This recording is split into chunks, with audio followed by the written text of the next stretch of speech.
कौन कौन हो तुम? सामने क्यों नहीं आते? कौन हो तुम?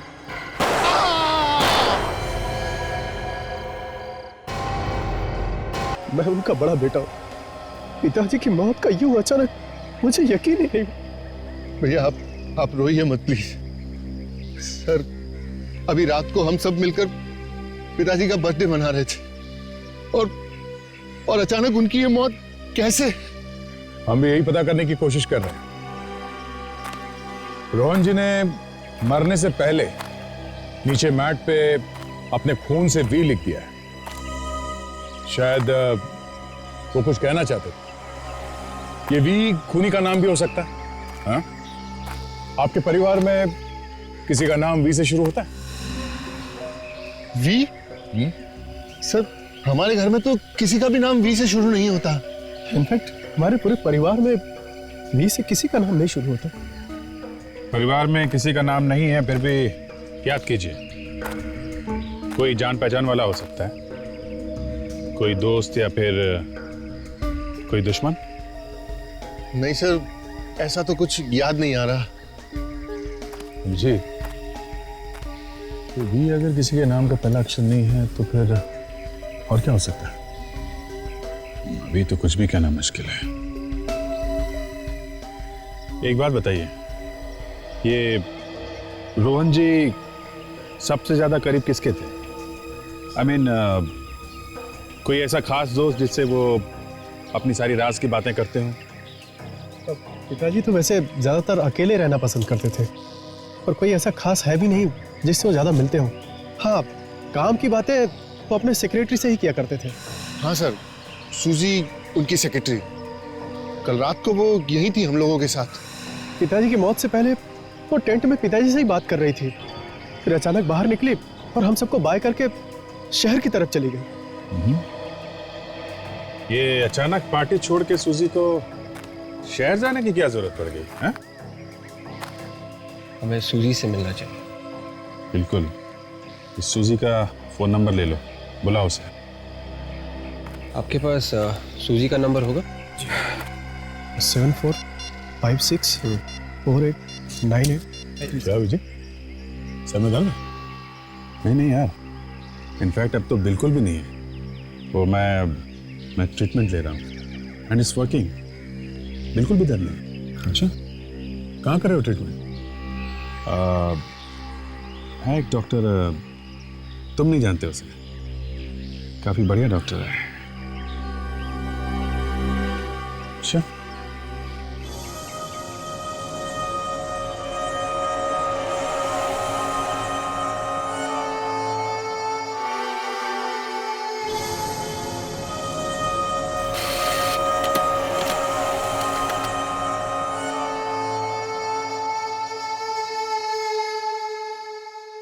दो गोलियां लगने के बाद बचने का तो कोई चांस ही नहीं रहा होगा बेचारे के पास। हाँ, बेचारे को गोली भी लगी जंगल के बीचों बीच। वहां से हॉस्पिटल तक पहुंचना मुश्किल ही था। हॉस्पिटल अगर पास में होता तब भी बचना मुश्किल ही था। सर, इस मैट के ऊपर से जो खून मिला है वी के निशान में, ये खून रोहन का ही है। मतलब ये वी का निशान रोहन के खून से बना है? कहीं खूनी ने तो जाते जाते ये निशान नहीं बना दिया रोहन के खून से? अभिजीत, ये उंगली का निशान रोहन का है, इसका मतलब ये वी का निशान रोहन ने ही बनाया। वी के निशान ने दिमाग खराब कर दिया है। एक आदमी जिसे 2 गोलियां लगी है, वो उठकर जाके ये वी का निशान क्यों बनाएगा? अरे उठने की कोशिश करेगा, मदद मांगने की कोशिश करेगा, खुद उठ के जाकर खून में उंगलियां डुबाकर ऐसे वी बनाएगा। मैं भी यही समझने की कोशिश कर रहा हूं कि एक आदमी को गोलियां लगती हैं, गोलियां लगने के बावजूद वो अपने आप को 4 फीट घसीट करके ले जाता है और मैट पर वी बनाता है। इस सब के लिए उसे कितना वक्त लगा होगा?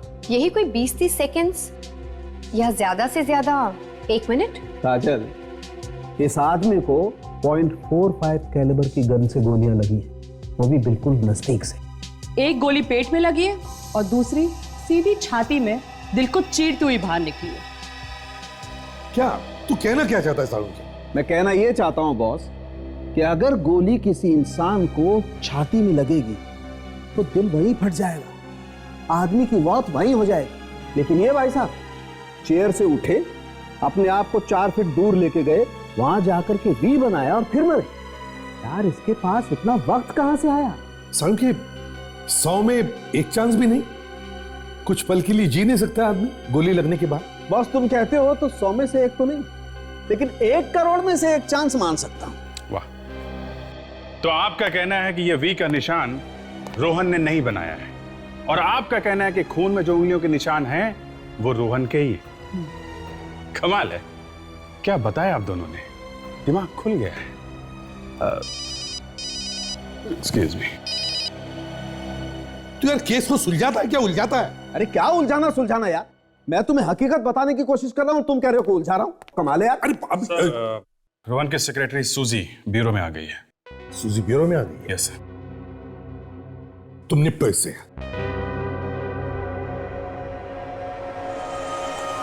सूजी, राइट? जी सर, सूजी, रोहन सर की सेक्रेटरी। सर आपने मुझे यहाँ क्यों बुलाया है? रोहन के खून के बारे में तुम्हारे साथ कुछ बात करनी थी, इसलिए। उनके खून के बारे में मुझसे? सर मुझे इस बारे में कुछ भी नहीं पता, मैं तो वहां थी भी नहीं सर। हाँ आप वहाँ पे थी नहीं, मगर मरने से पहले आखिरी बार उन्होंने आपसे मुलाकात की थी। कौन सी बात करने के लिए बुलाया था तुम्हें उन्होंने टेंट में? क्या बात हुई थी?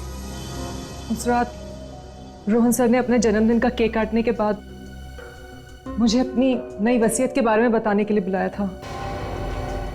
नई वसीयत? ये क्या नया चक्कर है? मरने से पहले रोहन ने नई वसीयत बनवाई? जी सर, और उसके मुताबिक उनकी सारी प्रॉपर्टी चैरिटी ट्रस्ट को जाएगी। इतनी सारी प्रॉपर्टी चैरिटी के ना, बच्चों को कुछ भी नहीं? नहीं सर नहीं, उन्हें एक पैसा नहीं देना चाहते थे वो, इसलिए उन्होंने रणवीर जी से कहकर ये नई वसीयत बनवाई थी। कमाल है, इतनी नफरत करते थे वो अपने बच्चों से? क्यों, कुछ पता है तुम्हें? सर वो अपने बच्चों से बिल्कुल खुश नहीं थे, उन्हें लगता था वो सब सिर्फ उनके पैसों के पीछे है, किसी को उनकी कोई कदर ही नहीं है। तो शायद इस वसीयत की वजह से ही उनका खून हुआ है। हाँ, वैसे सूजी, रोहन के घर वालों में से किसी को पता था इस नई वसीयत के बारे में? नहीं सर बिल्कुल नहीं, रोहन सर ने मुझे टेंट में बुलाकर चुपके से ये बात बताई थी। वो चाहते थे कि ये वसीयत की बात मैं अखबार में छपवा दूं, ताकि सबको अखबार से ही पता चले कि उन्हें कोई पैसे नहीं मिलने वाले। उसके बाद मैं न्यूज़पेपर के ऑफिस चली गई, पर आधे रास्ते में मुझे पता चला कि रोहन सर की मौत हो गई है, तो फिर मैं लौट आई। ऐसा भी तो हो सकता है कि किसी तरीके से इस वसीयत के बारे में उनके घर वालों में से किसी को पता चल गया। हाँ? नहीं सर नहीं, ऐसा हो ही नहीं सकता, क्योंकि इस वसीयत के बारे में रोहन सर के अलावा सिर्फ 2 लोग जानते थे, एक मैं और दूसरे उनके लॉयर रणविजय। रणविजय? सर अगर ये नई वसीयत रणविजय के पास है तो हो सकता है उनकी जान को भी खतरा। हाँ, रोहन के घर वाले तो किसी भी हद तक जा सकते हैं इस नई वसीयत को पाने के लिए। होशियार रहना विवेक, रणविजय की जान को खतरा है, खूनी अंदर हो सकता है।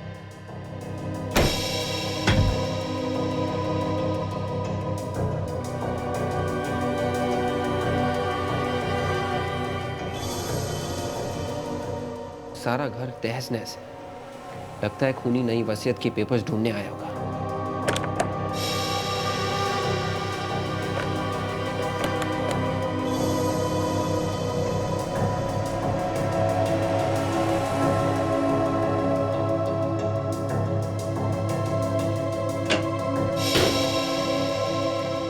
रणविजय? सर मुझे मत मारिए सर। तुम ठीक तो हो ना? Yes sir. लेकिन तुम ये अलमारी के अंदर क्या कर रहे थे? हा? मेरे आने से पहले कुछ लोग मेरे घर में घुसे हुए थे सर। सर वो रोहन जी की नई वसीयत के पेपर्स ढूंढ रहे थे। अच्छा, फिर? सर जैसे ही मैं घर में घुसा उन्होंने मुझे देखते ही गोली चला दी। सर मैं किसी तरह उनसे बच के यहाँ अलमारी में आके छिप गया। तुमने तो उनका चेहरा देखा होगा ना, पहचानते हो उन्हें?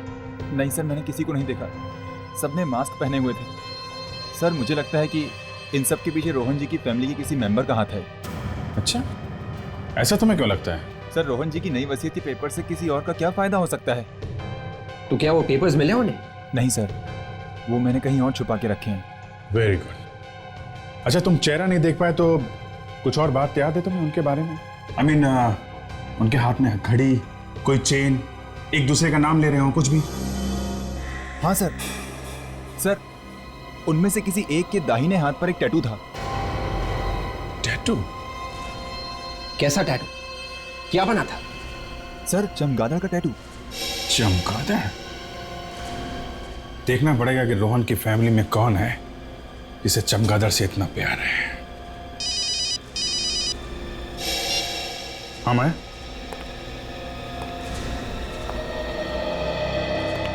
अभी मिलना है डॉक्टर साहब से? ठीक है, तो मैं आता हूं। हाँ, मैं अंदर आ सकता हूं डॉक्टर साहब? अरे Abhijit, please come, have a seat. अब कैसे हो अभिजीत? अब तो एकदम ठीक हो गया हूं डॉक्टर साहब। ऐसा लगता है मेरा सिर दर्द तो गायब हो गया है। देखा, मैंने तो पहले ही कहा था ना कि दवाइयों से ज्यादा अपने डॉक्टर पे भरोसा होना जरूरी है। अब क्योंकि आपका सर दर्द चला गया है तो मैं आपको नई दवाई दे देता हूं ताकि ये दर्द फिर से वापस ना आए। हेलो माया, अभिजीत की दवाइयां लेकर आइए। डॉक्टर साहब, ये जो पुरानी दवाइयां थी वे तो बिल्कुल ठीक काम कर रही हैं, तो नई दवाइयां जरूरी हैं क्या? अभिजीत, मुझ पे विश्वास रखो, पहले की सारी दवाइयां बंद कर दो और कल से आप ये नई दवाई लेना शुरू करो। दिन में 2 टैबलेट्स, एक सुबह और एक रात को। ओके, तो मैं चलूं? Okay Abhijit, all the best. Thank you very much.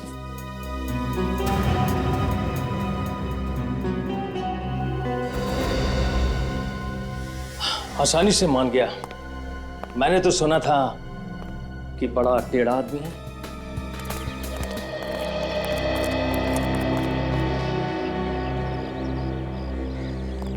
आइए सर, आप लोग रणविजय और सुजी से मिलने वाले थे, कुछ पता चला उनसे?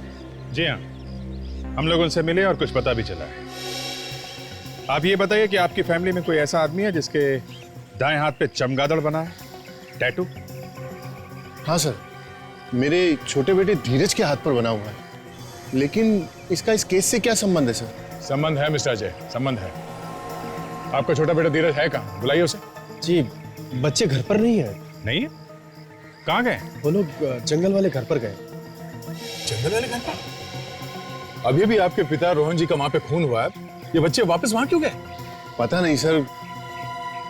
एक काम करिए, आप हमें जंगल वाले घर का एड्रेस दीजिए, देखते हैं चमगादड़ वाला हाथ अब क्या करने वाला है।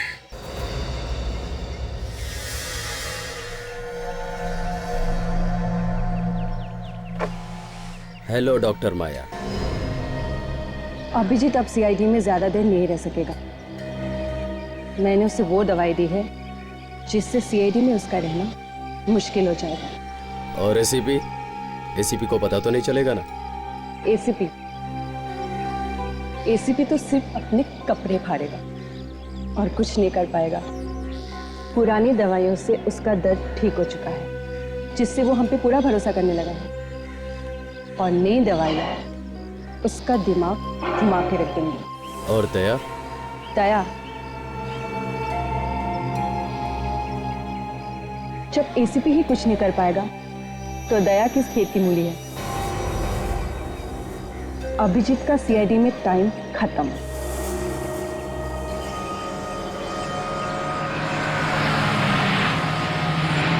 सर, ये वही जगह है जहाँ से रोहन जी के फॉरेस्ट हाउस के लिए रास्ता जाता है।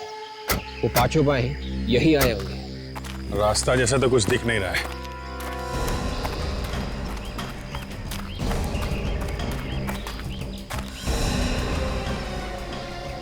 जी, ये देखो खून का मतलब कुछ न कुछ तो हुआ है।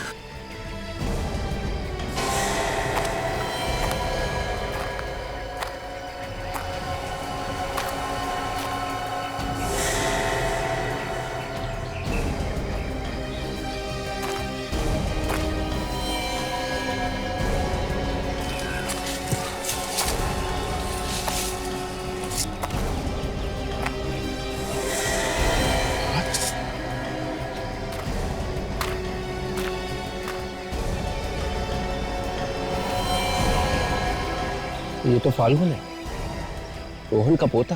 फाल्गुन? इतना सारा खून?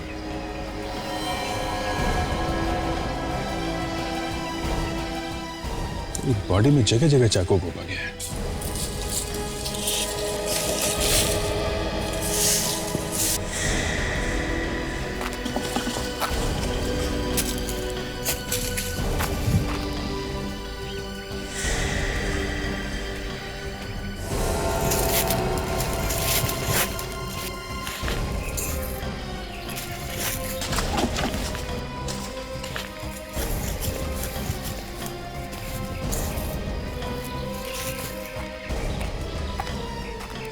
भूमि शाह को अपने साथ लेके भागा है।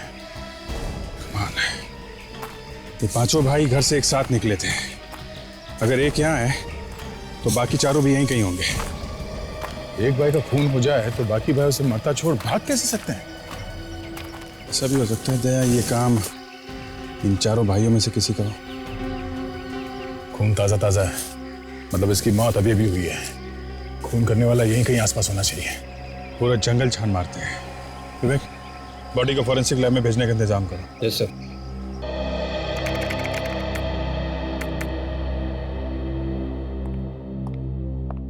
मैंने दोबारा चेक कर लिया, रोहन जी के परिवार में ऐसा कोई भी नहीं जिसका नाम वी से शुरू होता है। हो सकता है काजल ये आदमी परिवार का ना हो, बल्कि कोई बिजनेस राइवल हो। उनके बिजनेस कॉम्पिटिटर्स का भी नाम वी से शुरू नहीं होता।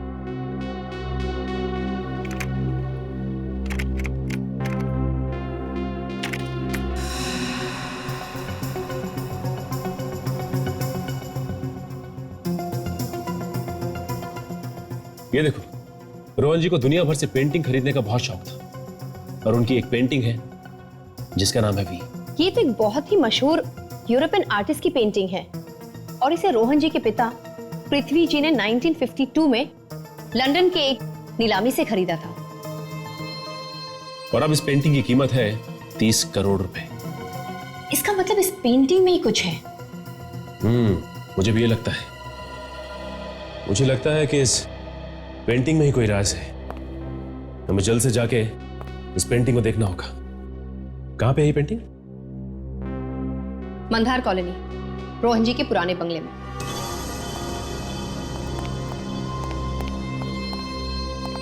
हेलो सर, मैंने आप लोगों को पहचाना नहीं। आपको? हम लोग सीआईडी से। सीआईडी? आप कौन? जी मैं सूरज, इस बंगलों का मैनेजर। आप इस जगह के मैनेजर कब से? जी मैं रोहन सर के लिए पिछले 3 साल से काम कर रहा हूँ। लगता है रोहन जी को पुरानी आर्टिस्टिक चीजें इकट्ठा करने का बहुत शौक था। जी मैं। वैसे ऐसी कोई पेंटिंग के बारे में आप जानते हैं जिसका नाम वी है? V painting? आप उसके बारे में जानती हैं? ऐसा क्या है इस पेंटिंग जो आप नाम सुनते ही चौंक गए? मैंने ऐसी कोई बात नहीं सर, वो भी पेंटिंग यहीं पर है। वो एक्चुअली क्या कि इतने दिनों से उस पेंटिंग में किसी को कोई इंटरेस्ट नहीं था, पर अमित, विक्रम और रोहन जी के सभी पोते उस पेंटिंग को ढूंढते हुए सभी यहाँ पर आए थे। क्या रोहन जी के सारे पोते उस पेंटिंग को ढूंढते हुए आए? जी सर। अच्छा ये बताइए कि क्या हुआ था जब वो उसे ढूंढते हुए आए? कुछ नहीं सर, लेकिन सब के सब अजीब तरह से उस पेंटिंग के बारे में बात कर रहे थे। बल्कि अब उन्होंने तो उस पेंटिंग को ले जाने के बारे में हमसे पूछा भी था। तो आपने क्या किया? पेंटिंग दे दी? नहीं सर, ऐसे कैसे दे देता? वो पेंटिंग यहीं पर है सर। आइए आइए सर। सर ये है दुनिया भर में मशहूर वी पेंटिंग। सर ये पेंटिंग बहुत पुरानी है, ब्रिटिश जमाने से भी पहले की। और सर इसमें जो रंग का इस्तेमाल, हमें ये पेंटिंग उतार के देखनी है। मरते वक्त रोहन जी ने एक पेंटिंग का नाम क्यों लिखा होगा? बड़ी अजीब बात। फ्रेडी, क्योंकि राज इसी के अंदर छिपा है। ये देखो, इसका कवर फटा हुआ है, मतलब राज यहीं पे है। ये तो किसी खजाने का नक्शा है। ये तो कोरोना जंगल का है। ये नक्शा वहीं का है। जंगल में खजाना? और ये देखिए, ये जो रास्ता आगे की तरफ जा रहा है, ये तो रोहन जी की प्रॉपर्टी, उनकी पुश्तैनी मकान का है। इसका मतलब ये सारे के सारे खून खजाने के पीछे किए जा रहे हैं। अरे ये क्या है?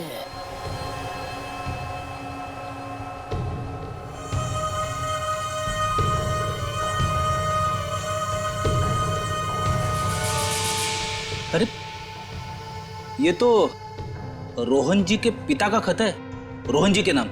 रोहन जी के नाम खत? काफी साल पुराना खत दिख रहा है ये।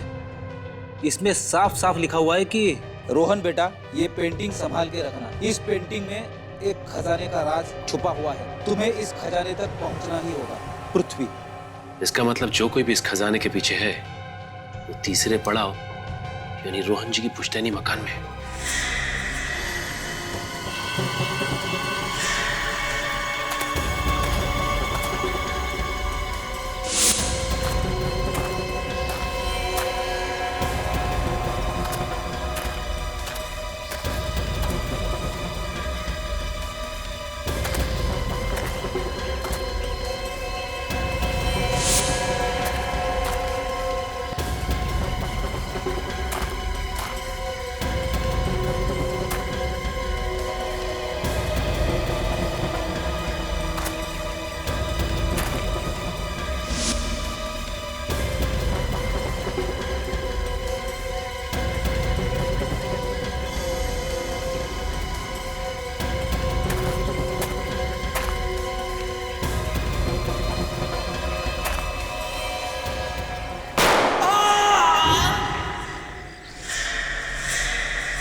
Oh my God. Vikram, Vikram, Vikram, Vikram, हाँ? विक्रम, क्या हुआ? हाँ? किसने किया है? विक्रम, तुम मर गया? उन्हें यहीं कहीं आसपास ही होगा।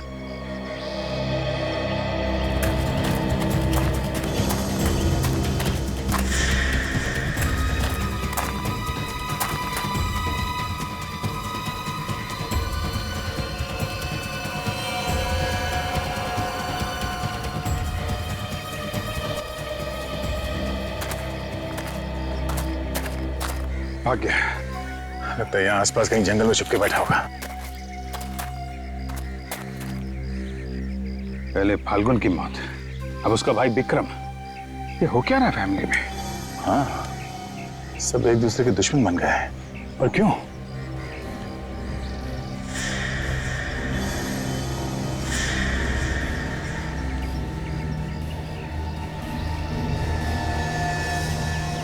चाकू, जो खून लगा हुआ, ये फाल्गुन को चाकू घोप घोप के मारा गया था। कहीं विक्रम ने तो नहीं मारा उसे? अपनी भाई का खून, मतलब विक्रम ने फाल्गुन को मारा और किसी और ने विक्रम को मारा। काफी गहरा चक्कर है बॉस। मतलब कोई है जो इन भाइयों से ये सब करवा रहा है, और इसका राज इस जंगल में ही कहीं छुपा हुआ है।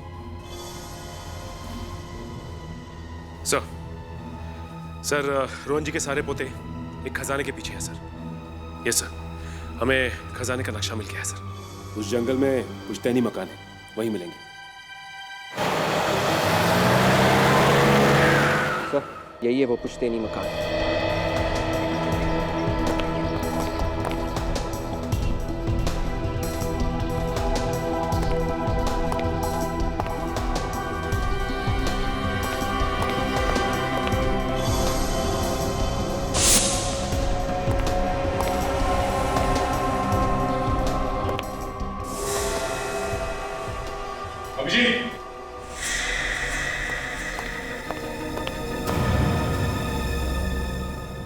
मर चुका है। वही चाकू मारा गया ऐसे भी। तो लगता है वो लोग यहाँ से आगे निकल चुके हैं। यहाँ पर भी कोई दिख नहीं रहा है।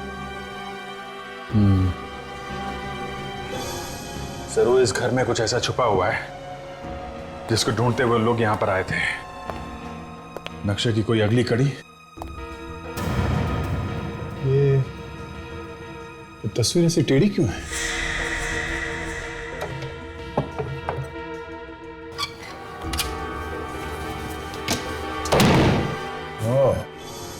तो नक्शा देखने के लिए वो बच्चे यहां तक आ गए। तो जंगल में किसी ब्रिज का नक्शा है और ये एरो देख रहे हो, लगता है खजाना यहीं पे है। सीआईडी?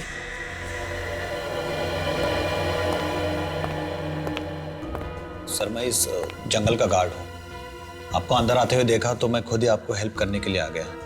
पहले ये बताओ, कुछ देर पहले अभी रोहन के रिश्तेदारों में से कोई यहाँ पे आया था क्या? जी हाँ सर, आए थे। यहाँ जंगल में आसपास कोई ब्रिज है क्या? हाँ पास में ही है। जाइए देख, ये दीवार पे जो नक्शा बना हुआ है ऐसा ही ब्रिज है? हाँ यही है, ये 15 साल पहले बना है। ऐसे कैसे हो सकता है? अगर ये नक्शा 50 साल पुराना है तो 50 साल पुराने नक्शे में 15 साल पुराना ब्रिज कहां से आ गया? या तो नक्शा नकली है या फिर कोई और ब्रिज है। यहाँ जंगल में इस ब्रिज के अलावा कोई और ब्रिज है क्या? नहीं सर, ये एक ही ब्रिज है। देख, इनसे इस ब्रिज तक जाने का रास्ता मालूम करो, आप जा सकते हैं। Thank you sir. मैं सचिन और काजल से पूछ लेता हूँ, वो जो लेटर उन्हें तस्वीर के पीछे मिला था उसे ठीक तरीके से एग्जामिन करें, पता चल जाएगा 50 साल पुराना है कि नहीं।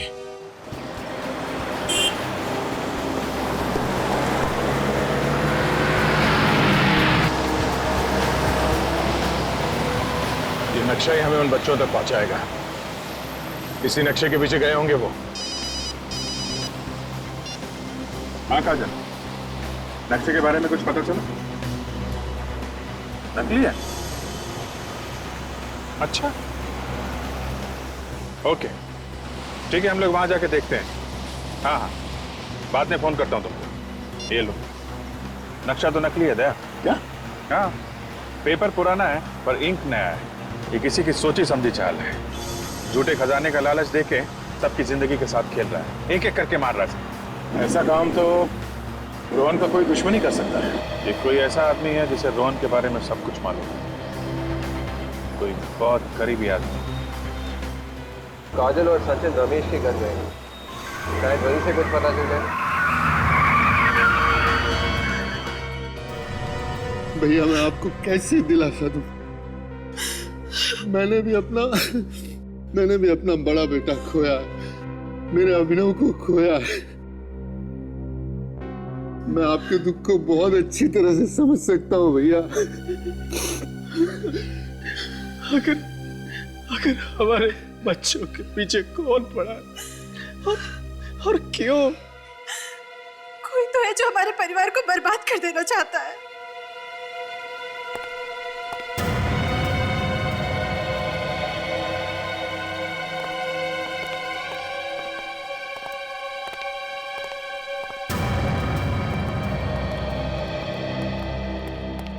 ऑफिसर, कुछ पता चला खूनी कौन है? देखिए, खूनी तक पहुंचने के लिए हमें आप लोगों की मदद चाहिए। कैसी मदद? हमें आपके पिताजी के बारे में कुछ जानना था। उनके बारे में क्या जानना चाहते हैं आप? उनकी किसी के साथ दुश्मनी थी? जहां तक मुझे याद है मैंने कभी उन्हें किसी के साथ बहस भी करते हुए नहीं सुना। हाँ, मुझे भी याद नहीं कि पिताजी से किसी की दुश्मनी हो सकता है उनकी कोई पुरानी दुश्मनी। अच्छा, रमेश अंकल? हाँ, रमेश अंकल? रमेश अंकल पिताजी के बहुत अच्छे दोस्तों में हुआ करते थे। जब हम तकरीबन 7-8 साल के होंगे तो पिताजी में और रमेश अंकल पे बहुत जबरदस्त लड़ाई हुई थी। और तब रमेश अंकल ने पापा को जान से मारने की धमकी भी दी थी। लेकिन इस बात को तो कई साल बीत चुके हैं। कहाँ रहते हैं तुम्हारे ये रमेश अंकल? शायद अंधेरी वेस्ट के लिंकिंग रोड पे रहते थे। अंधेरी वेस्ट के लिंकिंग रोड पे? सबसे पहले यह पता करना होगा कि रमेश जी से इस दुश्मनी की वजह क्या है। जी हम लोग सीआईडी से। देखिए, हमें आपसे कुछ पूछताछ करनी है रमेश जी के बारे में। रमेश जी हैं? उन्हें गुजरे तो 32 साल हो गए और वो मेरे ससुर जी थे, पर आप लोग उनके बारे में क्यों पूछ रहे हैं? 32 साल हो गए? फिर भी जरा याद करके बताइए कि उन्होंने कभी किसी रोहन के बारे में कोई बात की किसी से? रोहन? ओ रोहन, हाँ, मेरे ससुर जी और मेरे पति अक्सर किसी रोहन के बारे में बात किया करते थे। ये बताइए कि आपके ससुर और रोहन का क्या रिश्ता था? कैसे जानते थे एक दूसरे को? उन लोगों की आपस में दुश्मनी थी। ये बात तो बहुत पुरानी है, भारत में जब ब्रिटिश राज चल रहा था उस समय की। क्या हुआ था?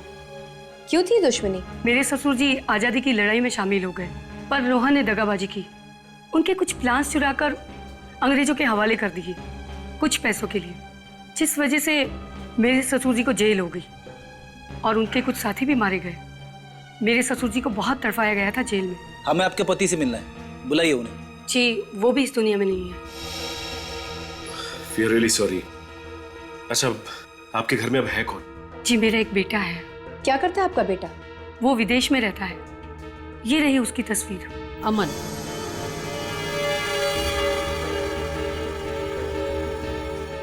ये अमन है?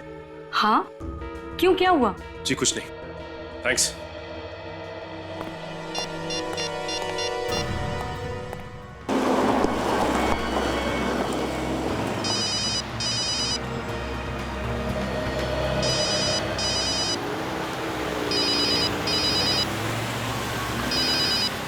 सर, आपका फोन बज रहा है।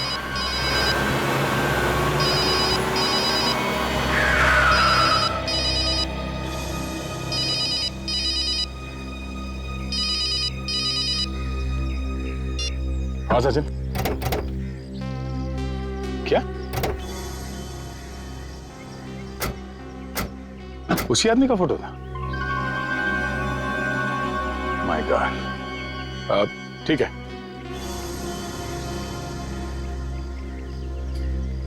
Okay okay, bye. क्या हुआ सर? इस आदमी का पता चल गया जो ये सब करवा रहा है। अच्छा, पहले हमें इन बाकी के भाइयों को रोकना होगा एक दूसरे का खून करने से। हाँ, उनको रोकना होगा। चलो, वो जो कोई भी है, वो आदमी भी यहीं कहीं जंगल में छुपकर सारा खून खराब होते हुए देखे। यही होना चाहिए। अभिजीत, क्या हुआ अभिजीत? तुम ठीक तो हो? मैं? हाँ, मैं बिल्कुल ठीक हूँ। मुझे क्या हुआ? ऑल राइट, या चलो ढूंढते हैं उनको। अभिजीत, मैंने तुम्हारे जेब से फोन निकालकर सचिन से बात की और तुम्हें पता तक नहीं चला। वो हाँ? क्या बात कर रहे हो? ये मैंने देखा था तुम्हें बात करते हुए, तो मैंने सोचा कि तुम्हें डिस्टर्ब क्यों करूं, है ना? चलो, उनको ढूंढना होगा।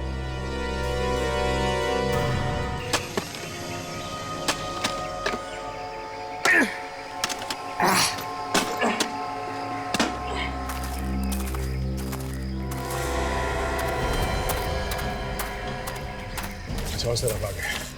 अभी जिस तरफ है, जल्दी चलना होगा, खून होने से पहले रोकना होगा उनको।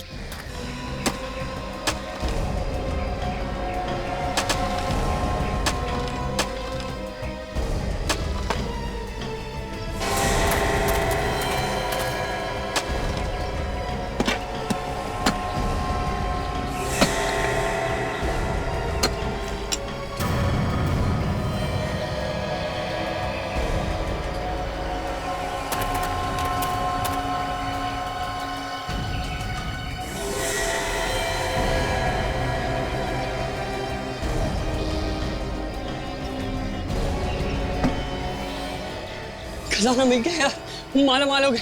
जल्दी खोल इसे, जल्दी खोल।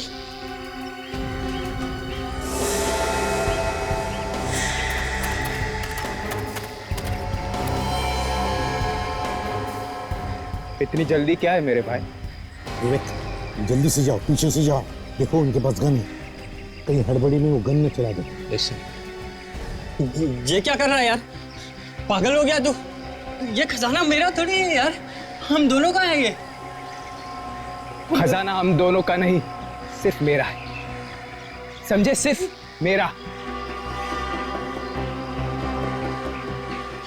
उसने मुझे बोला था कि तुझ पे भरोसा ना करूं।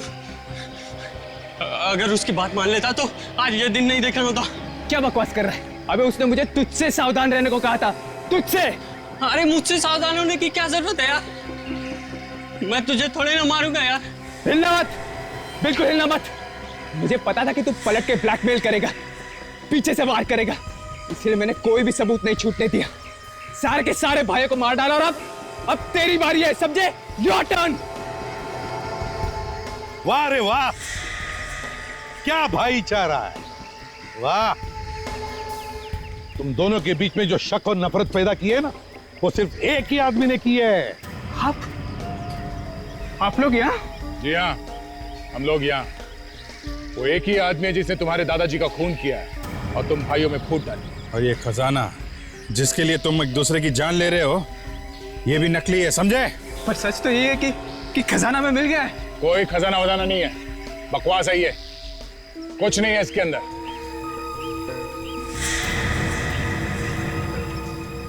और इस सब के पीछे जो आदमी है वो यहीं पर है, हम सब के बीच।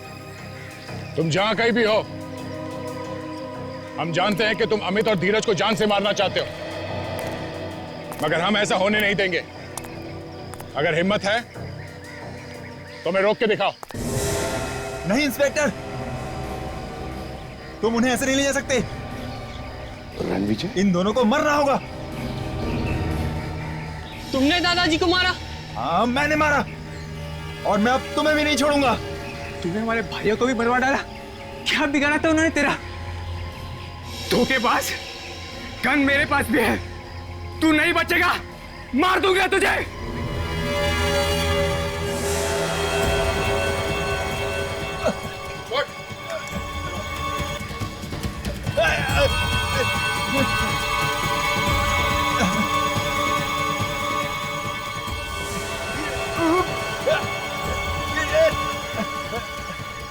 गन लगाएगा? हाँ, गन मारेगा? हाँ, क्या कर रहे हो? क्या कर रहे हो तुम? क्या कर रहे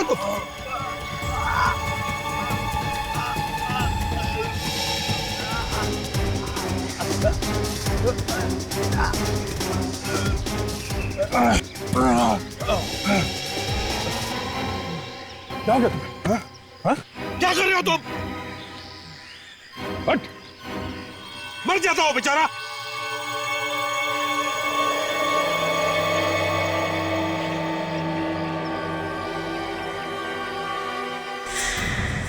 मिस्टर रणविजय उर्फ अमन, आज आप कुछ कहना चाहते हैं? ये क्या कहेगा? रोहन का खून करके उसके परिवार वालों को एक दूसरे का दुश्मन बनाकर छोड़ दिया। हाँ, ऐसा करके मैंने अपने दादाजी का बदला पूरा किया। मेरे दादाजी को फंसाया था उसने।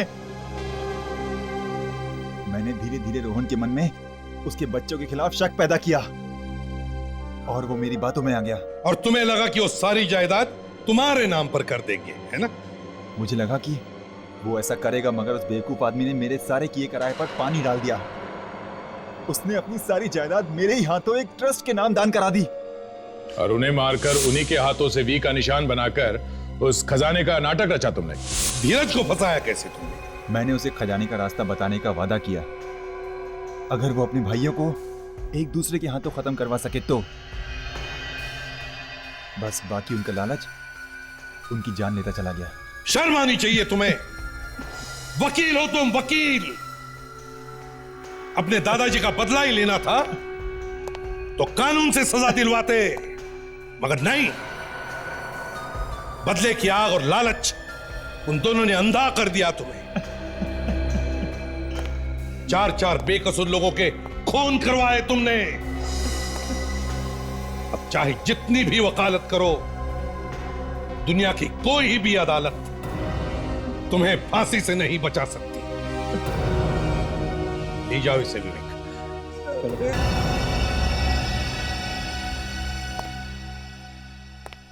क्या बात है सर? खूनी पकड़ा गया, आप अब भी परेशान लग रहे हैं? हाँ दया, अभिजीत परेशान कर रहा है मुझे। समझ में नहीं आता है मुझे क्या हो रहा है उसके साथ।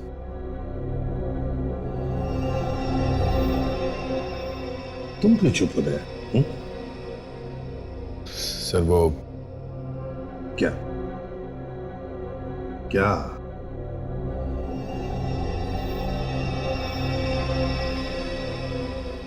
कुछ छुपा रहे हो मुझसे तुम? क्या है? सर अभिजीत पिछले कुछ दिनों से काफी बदला बदला सा है सर। मैंने उसे ऐसे पहले भी कई बार देखा है।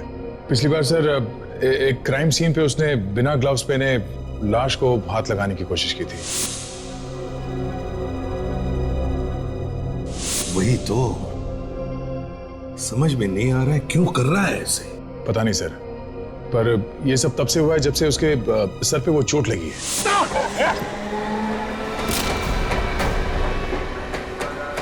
तुमने पूछा उससे?